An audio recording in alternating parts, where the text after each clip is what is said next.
guys, so today's video is going to be all about breastfeeding. I'm going to tell you a couple things I did prior to starting my breastfeeding journey, and a couple things that I'm doing now that I'm currently breastfeeding.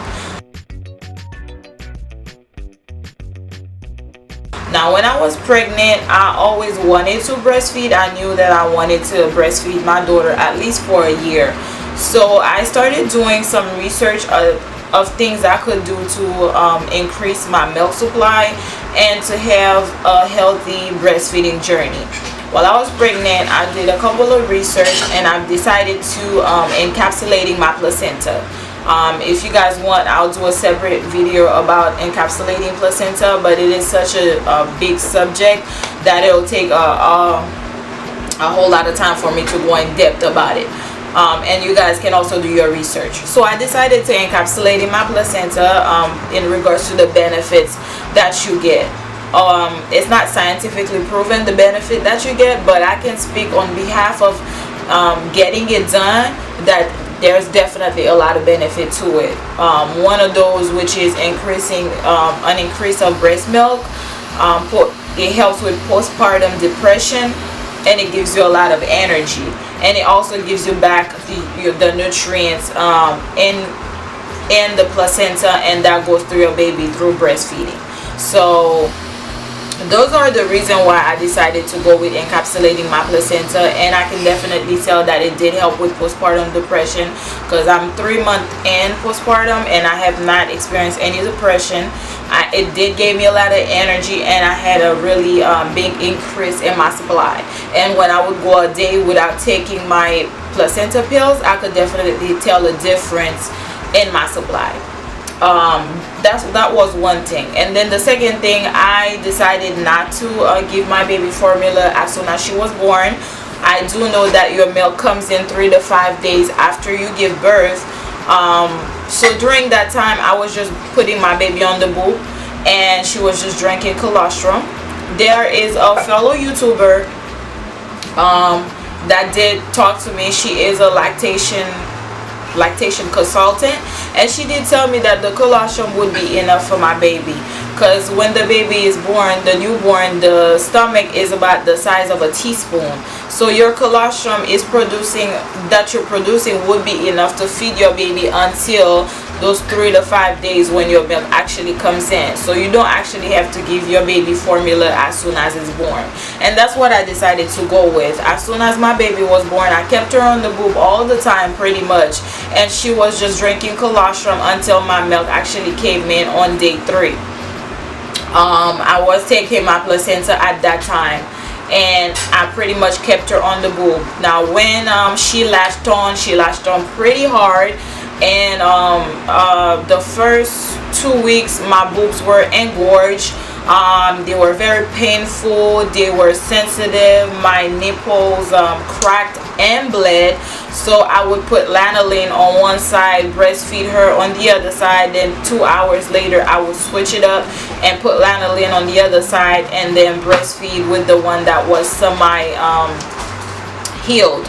And I did that for about 2 weeks, and I would massage my breast with coconut oil in order to release the pressure of the milk that was engorged, and to release the pain. And I did that. I was engorged for about 2 weeks in breastfeeding, but I stuck through it. It was very hard, because when your boobs are cracked and bleeding and you have a baby sucking on it like a piranha, it could be a very, very painful thing. Some women have actually said that they had gotten a fever of how bad the pain was. So but I stuck with it. So the first thing I did was I didn't give her formula, because I didn't want her to be accustomed to the bottle the first thing and then not wanting to take the breast.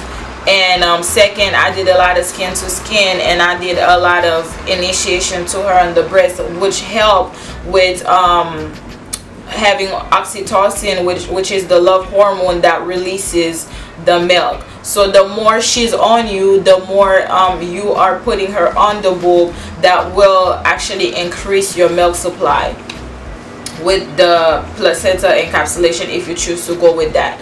And another thing I did, I also purchased an organic mother's milk, and I would drink about 2 to 3 cup of this per day. And I can definitely help. The mother's milk promotes healthy lactation, and it is caffeine free. I still use this till this day. I'll take about a cup in the morning and a cup at night, and it helps as well. The other thing that I've done and that I'm still doing is I'm taking fenugreek, which is also good to increase your milk supply, and this is about 610 milligram per capsule. So I'm taking fenugreek and I'm drinking the mother's milk tea.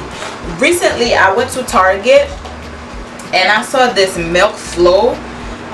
It says fenugreek plus blessed thistle breastfeeding supplement promotes healthy milk supply, and it comes in a bag like this, and this is the bag. I think it was $14 at Target. I have purchased it, however I have not started taking it yet. Once I do, I'll definitely let you know how I feel about it, but you can get it at Target. So those are a few things that I'm doing right now and that I've been doing since the beginning. Now my placenta pills are done. I've had them for 2 months, and they have definitely gave me a kickstart into breastfeeding. My daughter breastfeed about two hours every 2 hours. Sometimes she'll cluster feed, where she'll want to breastfeed like every hour. I just breastfeed on demand. If she wants to breastfeed more that day, then I'll put her on the boob. If she doesn't, then I'll let it be at that. I do not wake her up at night to breastfeed her. If she's asleep, then I will let her sleep. That is just what works for us. If she's asleep for 4 hours, then I will let her sleep for 4 hours, and when she wakes up, she'll breastfeed. Normally she wakes up every 2 hours to breastfeed anyway, but sometimes if she's really tired, then she'll sleep longer, and not let her do that. We don't have a particular schedule of when we breastfeed. I breastfeed on demand, and that's pretty much all the time, since I'm home with her anyway. So we breastfeed all the time. She is I did not pump. I did not like the pump. I tried the pump and it was so painful. I said I'm not doing it. So I do hand express sometimes if she's sleeping for too long and then I'm engorged. Then I'll hand express and I'll put that in a breastfeeding bag, and then I'll store it in the freezer. But I do not pump or store milk anymore. I was doing that at the beginning, but since I'm home and I'm breastfeeding pretty much all the time, and I have established a breastfeeding pattern, I'm no longer doing that. So those are a few things that I'm doing right now. I'm only 3 months in. I do plan on breastfeeding for at least a year. Like I said, once I do start feeding her, I plan on doing my own baby food, and then I'll put breast milk in it. So those are my plans. I do plan on exclusively breastfeeding for 5 to 6 months, and then I'll start introducing her to food, and then I'll implement the breast milk in the food. Now if anything change or I decide to give her solids sooner than that, I'll definitely come back and rectify the changes. But for now, that is the plan. She is exclusively breastfeeding. I'm eating very well. Your diet is key to breastfeeding, because she or he is eating everything that you're eating. So you want to make sure that you get lots of greens, lots of fruits, lots of carbs, so you can have enough nutrients for you and for the baby.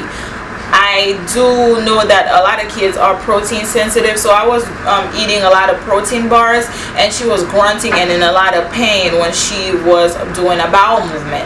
So I've decided to cut that, and that has helped a lot better. Also, I'm eating a lot of avocados and bananas, which has a lot of fiber in it, and that helps her have a stool or have a bowel movement about every day. Breastfeeding children do not have a bowel movement every day. It'll be about a couple of days in between.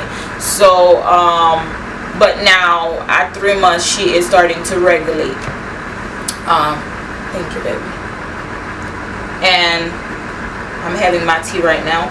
So those are a few things that I'm doing for breastfeeding, and I'm gonna keep updating you with the breastfeeding journey. Like I said, it's gonna be a long journey. I'm just getting started.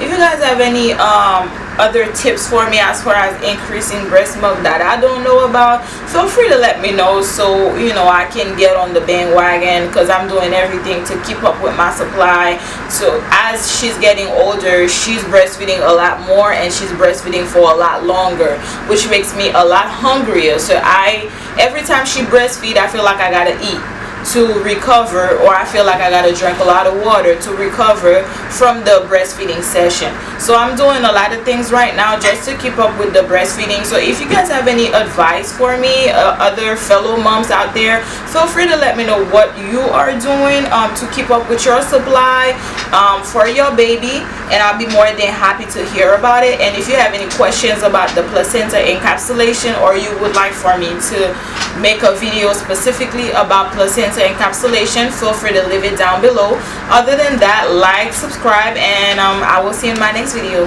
Bye guys.